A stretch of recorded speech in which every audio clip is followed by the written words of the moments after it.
क्या तुमने कभी नोटिस किया है एनिमे कैरेक्टर सिर्फ फिक्शनल नहीं लगते, कभी कभी वो रियल दुनिया के लोगों से भी ज़्यादा रियल फील होते हैं। क्योंकि उनकी फाइट सिर्फ पावर की नहीं होती, उनकी फाइट फेयर पेन लोनलीनेस और ड्रीम के अगेंस्ट होती है। और शायद इसीलिए हम उनसे कनेक्ट कर पाते हैं। आज हम बात करेंगे कुछ ऐसे एनिमे कैरेक्टर्स की जिन्होंने सिर्फ स्टोरी नहीं, मिलियंस लोगों की लाइफ और माइंडसेट चेंज कर दिया। पहले बात करते हैं नारुतो उज़ुमाकी। नारुतो का बचपन अकेला था, ना फैमिली, ना फ्रेंड्स, ना रिस्पेक्ट। लोगों ने उसे मॉन्स्टर समझा, उसे इग्नोर करते रहे। उसने एक चीज कभी नहीं छोड़ी, होप। नारुतो हमें सिखाता है अगर पूरी दुनिया तुम्हारे अगेंस्ट भी हो तो तुम खुद को गिव अप मत करो। उसने रिवेंज चूज नहीं किया और वही उसकी असली स्ट्रेंथ थी। नारुतो पावरफुल इसलिए नहीं बना क्योंकि उसके पास कुरामा था। वो पावरफुल बना क्योंकि उसने अपना पेन समझकर भी दूसरों को हर्ट करना चूज नहीं किया। और रियल लाइफ में भी सबसे डिफिकल्टी बैटल दूसरे से नहीं, खुद के इमोशन से होती है। इटाची उचिहा। अगर एनिमे हिस्ट्री का सबसे मिसअंडरस्टूड कैरेक्टर कोई है तो वो है इटाची उचिहा। पूरी दुनिया ने उसे विलन समझा, एक कोल्ड ब्लडेड किलर। लेकिन रियलिटी उसने अपनी रेपुटेशन सेक्रीफाई कर दी सिर्फ पीस के लिए। इटाची ने हमें ये सिखाया कभी कभी स्ट्रॉन्गेस्ट लोग वो होते हैं जो साइलेंटली पेन को सफ़र करते हैं।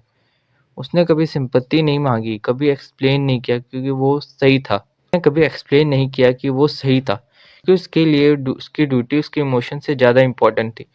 और होनेस्टली रियल मैच्योरिटी वही होती है जब तुम्हारा ईगो चिल्लाता है लेकिन तुम साइलेंस चूज करते हो। एरन यैगर एक सिंपल ड्रीम से स्टार्ट हुआ था, फ्रीडम। लेकिन जैसे ट्रुथ सामने आया उसका करेक्टर डार्क होता गया। और इसीलिए एरन इतना रियलिस्टिक लगता है क्योंकि रियल वर्ल्ड में भी ब्लैक एंड वाइट नहीं होता। कभी कभी हीरो भी रॉन्ग डिसीजन लेते हैं। एरन हमें ये क्वेश्चन पूछने पे फोर्स करता है, अगर फ्रीडम के लिए तुम्हें मॉन्स्टर बनना पड़े तो तुम क्या करोगे। उसका करेक्टर परफेक्ट नहीं था और इसी वजह से वो ह्यूमन लगता है। एनिमे हमें सिर्फ परफेक्ट हीरोज नहीं दिखाता, एनिमे हमें ब्रोकन वे हीरोज दिखाता है। Monkey D Luffy. लूफी शायद सबसे केयरफुल एनिमे प्रोटैगनिस्ट लगता है, लेकिन उसके अंदर एक डेंजरस लेवल की लॉयल्टी है। वो अपने फ्रेंड्स के लिए दुनिया से लड़ सकता है। पावरफुल होने का मतलब असली स्ट्रॉन्ग पंचेस नहीं, कभी कभी पावरफुल होने का मतलब होता है अपने पीपल को कभी अकेला फील ना होने देना। लूफी हमें फ्रीडम का रियल मीनिंग सिखाता है। फ्रीडम मतलब सिर्फ जो मन आए वो करना नहीं, फ्रीडम मतलब अपनी लाइफ अपने रूल्स पर जीना। और दुनिया चाहे कितनी भी अगेंस्ट हो, स्माइल करते रहना। Satoru Gojo. गोजो के पास ऑलमोस्ट अनलिमिटेड पावर थी, फिर भी वो हैप्पी कैरेक्टर नहीं था क्योंकि पावर लोनलीनेस को फिक्स नहीं करता। स्ट्रॉन्गेस्ट होने का प्रेशर अलग होता है।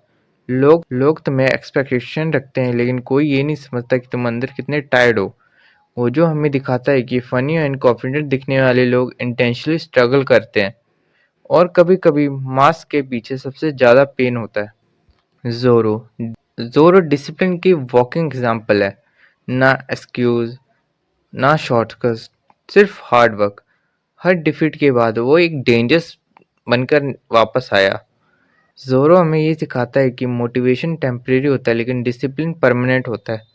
अब क्लियर हो तो डिस्ट्रैक्शन ऑटोमेटिकली डिस्पेयर होने लगता है। और रियल लाइफ में भी कंसिस्टेंसी टैलेंट को बीट कर सकती है। इसीलिए एनिमे सिर्फ कार्टून नहीं होते, वो इमोशन होते हैं, लेसन होते हैं। कभी नारुतो हमें होप देता है, कभी इटाची हमें सैक्रिफाइस दिखाता है, कभी एरन का रियलिटी का डार्क साइड दिखाता है और कभी लूफी हमें स्माइल करता है, याद दिलाता है।